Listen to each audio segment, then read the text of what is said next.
All right, let's tackle a huge challenge that pretty much every organization runs into. How in the world do you make a big change, new software, a whole new process, without everything just grinding to a halt? Let's get into it. I mean, this is the perfect way to think about it, right? Your business is this engine, it's humming along, doing its thing, but you have to swap out a major part. If you mess it up, the whole machine just seizes. That is the tightrope you have to walk during any big organizational change. And the stakes here are incredibly high. The data is really clear on this. A huge number of these change projects just don't work out.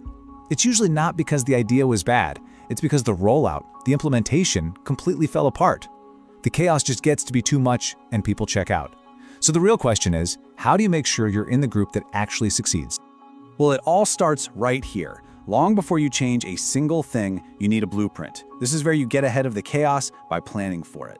Think about it. When you rush, you're just reacting, making panic decisions that throw everyone off. A really solid plan isn't about creating red tape. It's your roadmap. It gives everybody a sense of where you're going and why, so the business can keep running smoothly while you're navigating the new stuff. So, what does a good roadmap actually have in it? Well, there are 7 key parts. You got to start with the basics. What are we really trying to do here?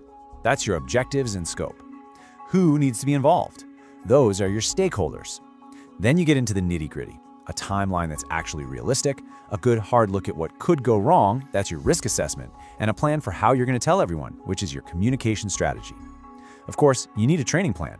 And finally, you have to define your success metrics so you know what done actually looks like. See how they all build on each other? Okay, so you've got this perfect plan. That's great, but it's pretty much useless if your people aren't on board. At its heart, change is all about people, and communication is how you guide them through it. This quote just nails it, doesn't it? It's honest. Change is unsettling, period. Your job as a leader isn't to pretend it's all sunshine and rainbows. It's to manage the pace of that disruption with some real empathy and, of course, clear, consistent communication. And this isn't just some feel-good idea. It's backed by cold, hard data. Just look at this. It's a direct line. When communication is high, employee engagement during a change is nearly 50% higher. The takeaway here is huge. It's not the change itself that makes people disengage. It's the silence. It's the not knowing. So how do you do it right? Well, it comes down to a few key things. First, always start with the why. People need to understand the purpose. Second, be straight with them about how it's going to affect their jobs. Third, this can't be a one-way street. You need channels for feedback and questions. And finally, this is a big one, you have to repeat yourself. Key messages need to be heard 5 to 7 times to really land. A single email blast is just not going to cut. Okay, you've got your plan, you're talking to your team. The next piece of the puzzle is making sure they have the actual skills and support they need to handle the new way of doing things. And this isn't a nice to have, it is absolutely essential. And I mean, this just shows you the 2 paths you can take. Without support, you get exactly what you'd expect. Confusion, mistakes, and people actively pushing back. All of that kills productivity. But when you invest in your team, you get confidence, you get competence, and you get real buy-in. It's a no-brainer. And support means more than just one afternoon of training. It has to be a whole system. Think ongoing help, like a help desk, or maybe some expert super users people can go to. Simple things like quick reference guides are a lifesaver. And this last one is so important and so often missed. You have to give people a little breathing room. Temporarily adjusting workloads gives them the time to actually learn without feeling totally overwhelmed. All right, now we're at the launch. This is where all that planning and communication really pays off. The goal here is a controlled, smooth rollout, not a giant explosion that takes out everything in its path. You really have 2 choices here. You've got the big bang approach, where you flip the switch for everyone at the exact same time. It's super high risk. If one thing goes wrong, the whole system is impacted. The much smarter play is a phased rollout. You go step by step, maybe team by team. This way you limit the blast radius of any problems and you can fix them on a small scale before they become a massive headache. And as you're rolling out, you're not flying blind. You're watching your dashboard, keeping an eye on your key metrics. Look at this example.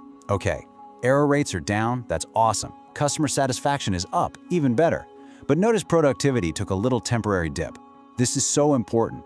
A small expected dip is okay. You can manage that. But an unexpected nosedive? That's your signal to hit pause.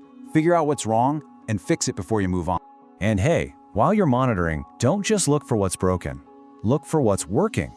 When a team has a great week with the new system or a key metric improves, you have to celebrate that. It's huge for morale, and it shows everyone that yes, this is a bit tough, but it's actually working. So let's just bring this all home. Here are the 4 keys to managing change without creating chaos. First, you plan. You create that detailed blueprint. Second, you engage. You communicate openly and constantly. Third, you equip. You give your team the training and support they need to win. And finally, you implement, gradually while you monitor everything. Plan, engage, equip, and implement. That's the framework. Because at the end of the day, change is coming. It's the one thing you can always count on in business. So the real question for you is this. Armed with this approach, are you going to be in the driver's seat, carefully leading that change, or are you going to be stuck reacting to the chaos it creates? The choice is all yours. Thanks for tuning in.